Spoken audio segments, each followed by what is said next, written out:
بسم اللہ الرحمن الرحیم۔ السلام علیکم ناظرین، آج کے پروگرام میں آپ کو خوش آمدید کہتے ہیں۔ امید کرتے ہیں کہ آپ خیریت سے ہوں گے۔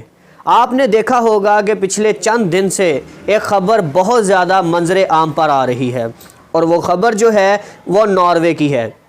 ناروے میں لوگوں کا ایک اجلاس ایک جلوس کی شکل میں وہ اکٹھے ہوئے، جس میں قرآن پاک کی بے حرمتی کے لیے انہوں نے قرآن پاک کو جلانا شروع کیا۔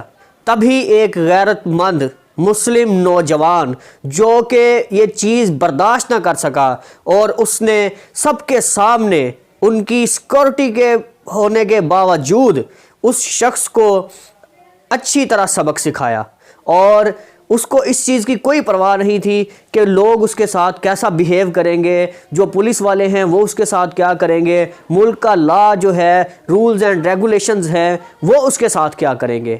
لیکن اس نے بحیثیت مسلمان اپنا فرض ادا کیا۔ اس نے بتایا کہ قرآن پاک کی بے حرمتی اگر تم کرنا چاہتے ہو تو مجھ جیسے غیرت مند مسلمان ابھی موجود ہیں جو تمہیں بہت اچھے طریقے کے ساتھ سبق سکھا سکتے ہیں، جن میں غازی علم دین شہید بھی تھے، ممتاز قادری بھی تھے، اور اب یہ تیسرا نوجوان جو ہے یہ ہمارے منظر عام پر آیا ہے۔ ناظرین، ہمیں بحیثیت مسلمان تھوڑی سی غیرت اپنے اندر رکھنی چاہیے تاکہ اس طرح کے جو معاملات ہیں انہیں ہم ہینڈل کر سکیں، کیونکہ تحفظ قرآن پاک اور ناموس رسالت کا جو تحفظ ہے وہ بحیثیت مسلمان ہماری ذمہ داری ہے، سب سے پہلی ذمہ داری۔ اس کے بغیر ہم کسی کام کے نہیں ہیں، ہمارا کوئی لنک نہیں ہے۔ ویسے بھی قرآن پاک جو ہے اسے کوئی بھی کسی طرح سے کوئی نقصان نہیں پہنچا سکتا، کیونکہ اس کی حفاظت کا ذمہ اللہ تعالیٰ نے خود لے رکھا ہے۔ ناظرین، اس کی وضاحت میں ایک واقعے کے ساتھ کرنا چاہوں گا کہ پاکستان بننے سے پہلے ایک مسلمان صاحب کے گھر میں ایک انگریز تشریف لے کر آیا۔ جب وہ انگریز وہاں پہنچا تو اس نے انہیں بتایا کہ گورنمنٹ کا یہ پلان بن رہا ہے کہ قرآن پاک کے جو نسخے ہیں انہیں نعوذ باللہ شہید کر دیا جائے گا، تو تاکہ مسلمانوں کے اندر جو ان کی تعلیمات ہیں وہ آگے نہ پہنچ سکیں۔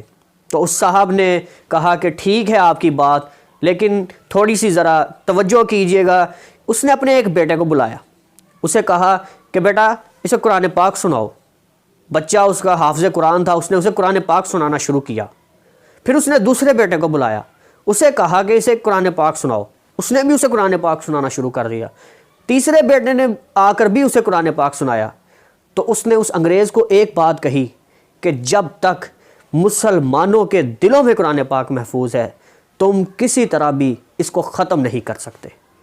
ہمیں چاہیے کہ قرآن پاک کی تعلیمات پر بھی عمل کریں، اسے یاد بھی کریں، کیونکہ یہ اللہ تعالیٰ کی واحد کتاب ہے جو ہمیں اس طرح سے یاد ہوتی ہے جس طرح سے اور کچھ بھی ہم یاد نہیں کر سکتے۔